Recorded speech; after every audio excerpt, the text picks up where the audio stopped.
ये कहानी है हरे घोड़े की, जो बीरबल की बुद्धिमत्ता का परिचय देती है। महाराज अकबर एक शाम अपने प्रिय मंत्री बीरबल के साथ अपने शाही बगीचे की सैर करने निकले। वह बगीचा अति सुंदर था, चारों ओर हरियाली थी और फूलों की सुगंध वातावरण को और भी सुंदर बना रही थी।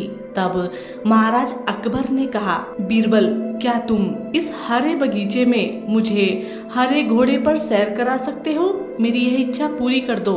आपको 7 दिन का समय मैं देता हूँ। इतने दिनों में मेरे लिए हरा घोड़ा ढूंढ कर लाओ। अगर ऐसा नहीं कर सके तो मुझे अपना चेहरा मत दिखाना।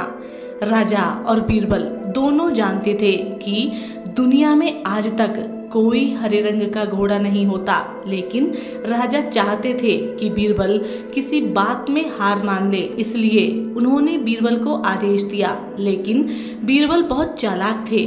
उन्हें राजा की इच्छा का पूरा ज्ञान था, इसलिए उन्हें घोड़ा खोजने का बहाना बनाकर 7 दिन तक घूमना पड़ा।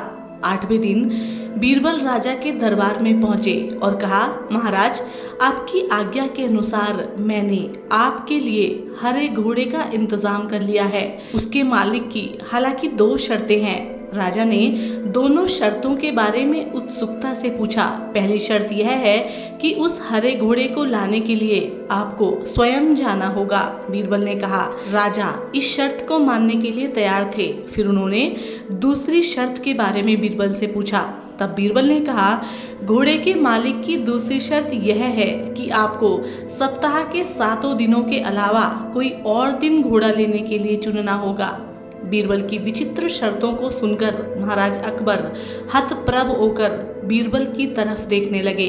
महाराज, घोड़े का मालिक का कहना है कि असाधारण घोड़े को प्राप्त करने के लिए खास शर्त तो माननी ही पड़ेगी। बीरबल ने सहजता से कहा।